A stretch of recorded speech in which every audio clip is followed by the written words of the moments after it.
Then, from the endless shadows, something emerged. A monstrous figure, a woman with vast dragon-like wings spread wide. Her eyes burned like fire in the dark. Her smile was sharp, cold enough to freeze blood. Sana stood perfectly still. No scream escaped her lips, no urge to run, only silence.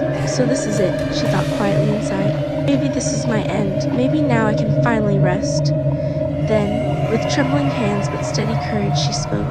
I know you will end me. I know I'm just a speck in your world, insignificant, forgotten the moment I'm gone. But before you do, I beg you, grant me one day, just one. Let me walk through your world with my own eyes. Let me feel kindness for once, even if it comes from claws and fangs, even if it's only pretend. Let me believe, even briefly, that someone cared.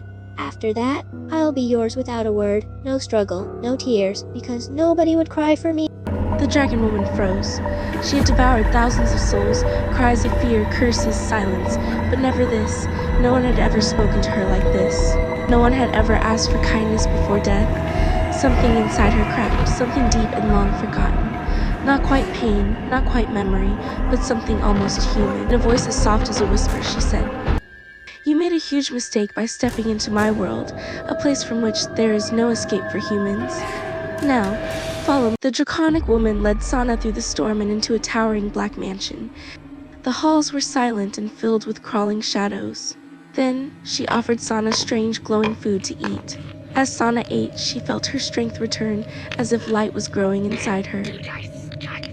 When she finished eating, the dragon woman said, "I know your whole story, but before I say more, go and rest. Be ready for what you wished for.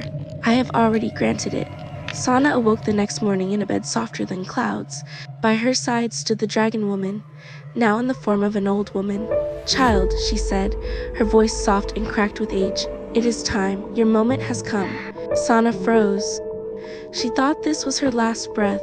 With teary eyes, she smiled and whispered in her heart, "She is kinder than any human I've ever known."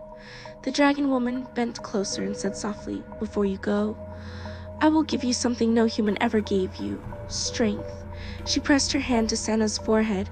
A burning light poured into her soul, spreading through her veins like fire, warm, powerful, alive. Sana trembled. She could hardly believe it. Her body shook as she felt something change inside, a quiet power rising from deep within. The dragon woman's voice grew deeper. Dearest Sana, recall, dear one, that you were never feeble. The world trembles at the feet of those who recognize their own might. Though you have convinced yourself otherwise, your intellect is sharper than you imagine. Whatever the mind believes, it manifests. Henceforth, let your thoughts be guided by a newfound confidence. Believe in your potential and witness the transformation. You just needed to believe in yourself. You have the potential to achieve greatness. Now is the time to show the world that you are capable.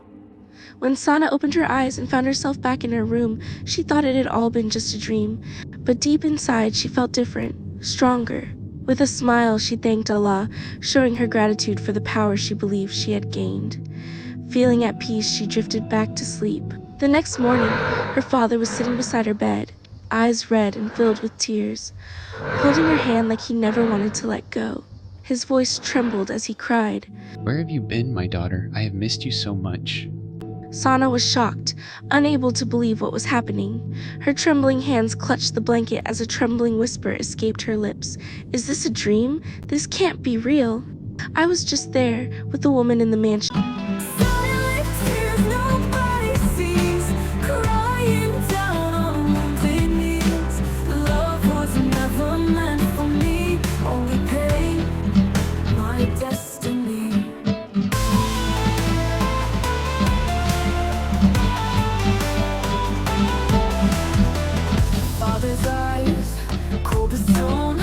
Stepmother whispers, I'm alone. If I vanish, will they care? Or just breathe a line it needs? Love was never meant for me, only pain, my destiny. Silent fears nobody sees, crying down on wounded knees. Love was never meant for me, only pain, my destiny.